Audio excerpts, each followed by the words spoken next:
Welcome to the Worst Ever Podcast, Dallas, my good friend. Thank you. Thank you for having me. I'm honored to be a part of the show. Dallas, what's the worst movie you've ever seen? Or at least the one that's bad enough that you wanted to talk about it here. The worst movie I've ever seen, hands down, was the movie Fences with Denzel Washington, which was the greatest upset ever.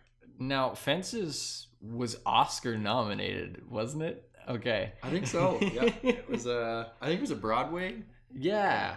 Highly critically acclaimed. I recall it being because I worked at the movie theater at the time, and I recall everyone was going to see it, saying, "Oh, this is fantastic! What a great performance by Denzel Washington."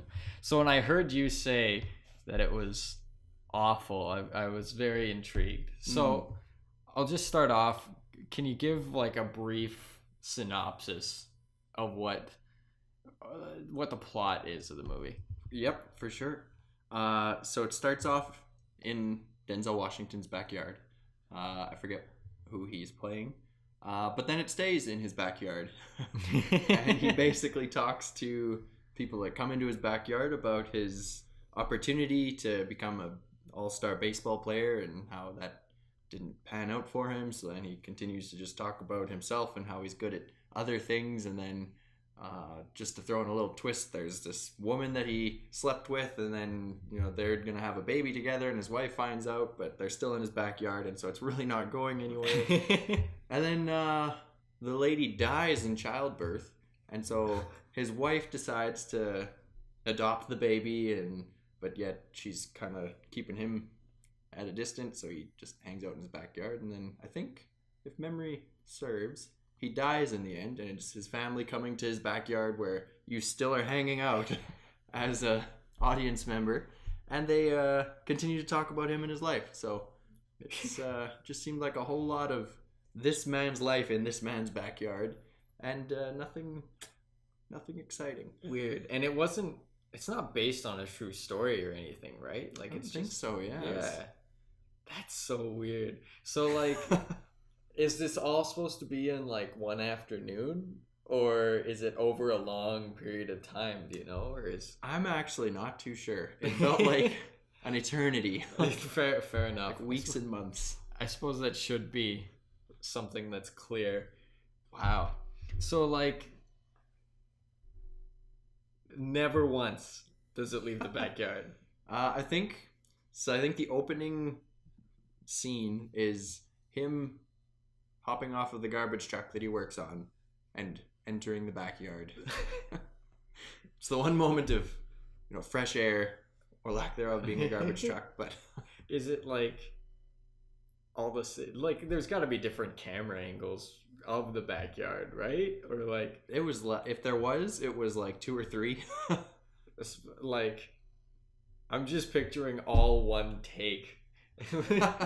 Kind of like what was that movie, Birdman, except way less elaborate. Just one backyard. He goes off for like 2 hours. Yeah. Like, what's the run like? I know it felt like an eternity, but what was the run time? I'm actually not too sure. It was a longer one though, like 2 to 3 hours maybe. If not, then it just felt like that. But I'm pretty sure that's crazy. So when you were watching this movie, at what point did you realize this is the worst movie I've ever seen? Or at least that it was not enjoyable. It was probably an hour into being in this man's backyard. You put up with it for an hour? Yeah, I'm one of those people. I'll watch a movie to the bitter end in hopes of a plot twist or something happening, something riveting. But it just was not happening with this one. Really? Yeah. So just still hanging out in his backyard, waiting for any sign of hope of plot, but there just wasn't any. Like, wow. Yeah. That's crazy. Like, that's weird. Because those ones that are always nominated for Oscars and stuff like that, you usually expect. Typically, I expect that it's going to be a lot of them seem pretty boring, or at least just not my kind of movie. But to that level, that's weird. So, like, this movie was pretty big when it came out, but how did you come across it? Stumbled upon it perchance. me and Sherelle were looking for we went to, it's like this classic theater in Salmon Arm, BC. So we thought, well, we'll go see a classic film and it'll be an experience, right? In hopes of like a black and white kind of film, old, like Casablanca, for example. Yeah. That would have been fantastic, but it wasn't. So we sat down in this theater with like wood chairs, and there's not a lot of people in it, which was red flag number one. And then as people started to trickle in, it was all older people, which was red flag number two. And then, after an hour into the movie, red flag number three. And so you're not even like comfortable watching the movie. You're in wooden chairs. It was awful. That's funny. So you didn't see it when it came out. You saw it a few years later, was it? Or yeah, it would have been, because this is kind of like Salmon Arm's second rate theater. Okay. Like after films have been out for a while, Wow. they go to the classic So theater. you completely missed the hype train. Oh yeah. So maybe it had just worn off by that point. You were sick of hearing about it. Actually, it was the first we'd actually heard of it. Like Really? we saw the poster in the window, because they did the classic, here's the movie. It's like fences, and who's in that? Denzel Washington. It's got to be good, because if there's any actor that's always in good movies, it's Denzel Washington. True enough. Usually. Well, not anymore. True. That's right. The one spot on his perfect record. That's funny. I had no idea, because I remember I couldn't stop hearing about it when it came out. Every 3 commercials on TV were about it. Like, granted, again, I worked at a movie theater, so I'd see previews after preview after preview. But also true. But never saw it yourself, eh? no, I never saw it myself. It just didn't look like my kind of movie, and now I'm glad I didn't. So talk a little bit, like, it obviously all takes place in the backyard, but can you talk a little bit about the script and the writing of it? So like how it, I mean, you've expressed your concerns about the story a little bit, but can you go a little more in depth with that? Yes. So yeah, like we said, I don't think it's a true story or based on a true story. I think this is just a speculation theory. I think there was some guy out there that struggles with narcissism that decided, I'm gonna write a script for a play about myself the whole time. That's so funny that you say that, because when you were describing it to me, he just sits there talking about himself, I was like, this sounds like this is a little too real. Yeah, exactly. That's funny. And then the fact that everybody else in the movie talks about him just as much as he talks about himself. It's like, okay, there's a universe here that's spiraling around one guy. That's kind of funny. It's did it have like the thing at the end of the credits of like any relations to any person's living or dead is completely coincidental? They should. That'd really cover the base as well. That's funny. I can totally see that being a thing. That's funny. So, what were the performances good at least? Like, did Denzel Washington do a good job, or any of his? How big was the cast? It can't have been that big if it was just in a backyard. Yeah, it must have been. I think it was around maybe 10 people, just kind of family. Oh, okay, yeah. This other woman isn't actually a part of it. She just talked about. But no, it was some big names that were in this movie, and Viola Davis was in it as well, wasn't she? Yeah. She did pretty good with. I'm sure, like the hand she was dealt with. That movie, she gave a pretty good performance. Denzel too, I have to give him some credit because I feel like he was handed a narcissistic script, right, and told to act out a narcissist, and he did that pretty well too. But it just made for a pretty terrible movie. I can only imagine. Well, it's one of those things where you gotta wonder, what if it didn't have that talent behind it? Like, what if it was just some, like, what if Nicolas Cage was the main character or something like that? Like, I almost think that would make it better in a sense. True. Then it would be so terrible that it would just be hilarious. True. It's kind of that, it's one of those things where it either has to, everything's bad or everything's good. Like, anything in between is just... Exactly. Yeah, it was kind of, this one kind of hit that so terrible it's sad, because you love and respect these big name actors so much, and then you see them in this. You can't even enjoy it. Exactly. You're like, oh, you just feel pity. Yeah, you're hoping that the equalizer will break out any moment. And Denzel's just gonna do what Denzel does best and Yeah. Oh, that's solve the world's problems with guns. if only. If only. So you sort of went a little bit into it, but like it was, were there like close-ups for the cinematography? Was it like just one shot of the backyard, or did it like, did characters enter and you'd see them, or like how is it? Yeah, a little bit. They moved Okay. around a fair bit. I think there was one scene where he's in his bedroom then inside the house, so nice change of scenery, I know. And there's a storm outside, and Wow. it felt like actually at that moment the plot was actually going somewhere, Oh yeah. but it didn't. Then they go back to the backyard. Yeah. So Like, does he? So there's the start. He walks out to the backyard. There's the part where he's sleeping. When he dies, how does that like? Is he just talking and then it cuts to a gravestone, or like Basically, it doesn't show a yeah. gravestone, would it? Because it's just them in the backyard, or like what is it? Yeah, it's like the post funeral, like after Oh, they just came from the graveside and to the backyard, Jeez. and yeah, they just start. It's just a man at the end of his life reflecting on it, and then everyone else tells him, "Yeah, your life was great." Like, do they? Are they all still really nice about him after he dies, or do they like have any big revelations or anything? Or Yeah, not really. They were I don't know, kind and loving for their lost loved one, but yeah, just didn't do anything for weird. story. So, did like how much? What about the music? Was there like anything really accompanying what was going on, or like I'm really having trouble picturing this in my head? Yeah, it was. If there was, it wasn't noticeable because I can't remember. Right. I just remember Just kind of really him talking subtle. and like all dialogue. Jeez. Yeah, and like I'm a person who likes a lot of writing.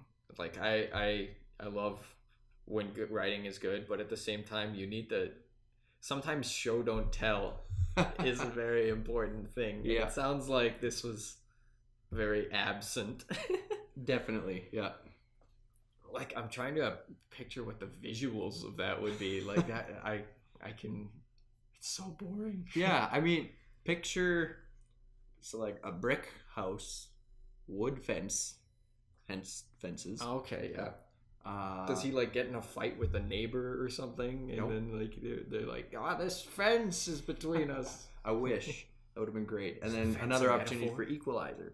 Yeah, there you go. There's a tree in the backyard that has a string tied to it that's tied to a baseball that he swings his bat at every now and then. So Yeah. that switches up the cinematography a bit. It's like a little bit of action. There you go. Yeah. Jeez. That's insane. I know this might be stretching, but did you have a favorite part of the movie? Was it the bed scene when he's sleeping in the house, or like what was it? What would my favorite scene be? I think it was the garbage truck. Yeah. Which you don't notice at first, but then like 2 hours later, after you've been in a backyard the whole time, it's like that was actually a really refreshing scene. You're like, I missed the garbage truck. Can we go back? Yeah, out on the town, seeing some scenery. That's funny. What was your least favorite part? That's probably an easier one to pick. Oh, I don't know, because there's so many. Well, yeah, fair enough, I suppose. Least favorite part would. Of what you remember, of course. Yeah. Yeah, basically, I can just. It'd be the one big. The whole thing of just a man in a backyard talking about himself. It's all I one think that's- scene, I suppose. That's probably what got me most. Was just Yeah. like. You know what? That's fair. It's like I'm trying to picture how you would even separate any of that from, because so like it almost sounds like a play. Yeah, and for a play, it was probably a great idea. Like, Yeah. you have one set. Yeah, but the thing with a movie is you have so much more that you can do, right? Like you don't have to build the whole set really if you don't have the money to. You can just find somewhere to shoot. Like that's insane. It's because that's not uncommon to take a play and transfer it over to a movie. Like what's his name? Kenneth Branagh does that with the Shakespeare plays all the time. Oops, I hit your phone. But yeah, Kenneth Branagh does that all the time with the Shakespeare plays, and like he does a good job of it. But I suppose even those have a change of scenery, so I can't. I kind of like it's an interesting concept to stay in one place the whole time, but to just be having a conversation, like not any action. Like there's a movie that came out in 2017 called Free Fire. Did you see it? I didn't. No. It's 2 hours long. No, 2 hours, and it's just the full movie is a shootout. And so it's like there's these two groups of people. It's got like Brie Larson and Cillian Murphy, and like it's got some pretty big names in it. And they, they're doing a deal with each other. Deal goes south, and then they're both shooting at each other the whole time. Like a couple of them get shot right off the bat, so they're crawling around the whole movie, and like the whole thing is in this warehouse, and it's basically you're like no time is skipped over the whole time you're there. But that has action, right? Like there's people shooting at each other. There's lives at stake. People die. Whereas this, it's just you're sitting in a backyard talking to people. And like there's not only is there lives at stake, but there's money involved in all this stuff, right? Whereas this, it's like just a guy talking about himself. Exactly. That is so, like, I wonder, that's weird. Like, how did this get greenlit? How did this get past the starting point? It should have stayed at Broadway and ended at Broadway. Like, you read this script and you have to think beyond just what you're reading. You have to be like, what are we going to see? Mm-hmm. That's the whole point of a movie. That's crazy. So overall, I think I kind of know what your answer to this is already. Yeah. Do you recommend watching this movie? I would recommend this movie to those people in life that have taken an hour or two of your life with just those like menial, like, why are we doing this? Right. To those people, I'd say, I have a great movie you should go watch. So to the people you need to get back at. Yes. There we go. Otherwise, absolutely not. And so if you would wish this upon your worst enemy, not even for like the so bad it's good factor, it's just that boring. It was just that boring. Like great nap material. But there you go. That's right. It has a use. Yes. Did you almost fall asleep watching it? If I wasn't in a wooden chair, I might have. Have you fallen asleep in a movie before? Oh yeah. What movie? Well, was it one you'd seen before? Because that I have done. Yes. Okay. If I've seen the movie before, then yeah. But other times, movies like Mile 22. That's where it's just shoot, and no plot. Have you fallen asleep in a theater though? No, I have. I've come close. You know what? I did. Really? And it was one of my favorite movies. Really? It was just a long day, a long week, and I was so tired. It was Star Wars. Which one? Force Awakens or Last Jedi? Force Awakens, yeah. It was terrible. That's funny. I think the new Jurassic World movie, I almost fell asleep in that one. So boring. I could see that. There's enough lulls in there where... Yeah, I was bored out of my mind. And again, it was just a long day. That's funny. Yeah. I didn't know that...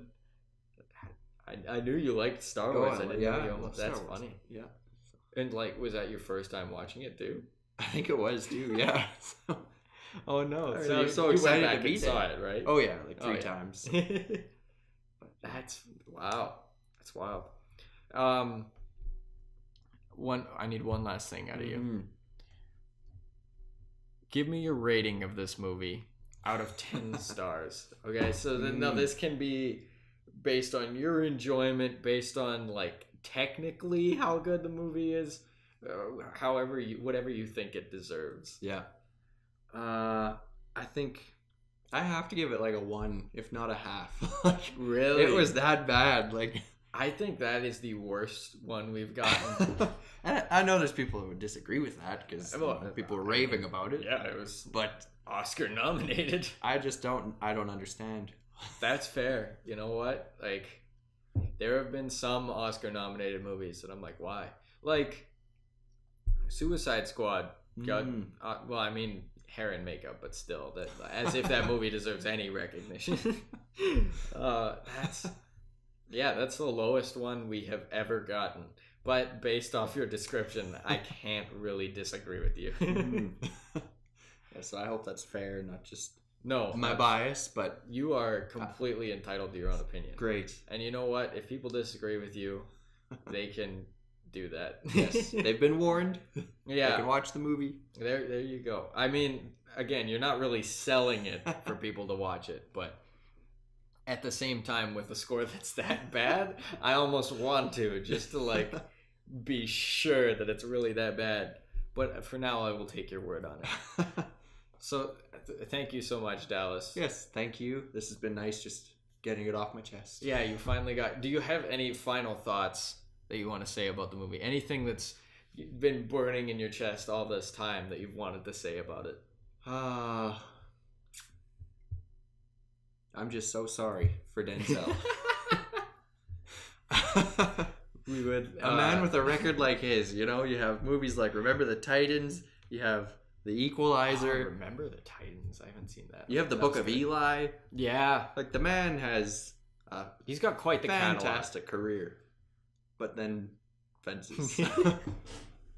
Oh, poor Denzel. If you would like to support Denzel, please, I don't know, watch his movies. I'm not going to donate. He doesn't need any more money. He's fine. But thank you again so much, Dallas. And thank you for listening. Goodbye.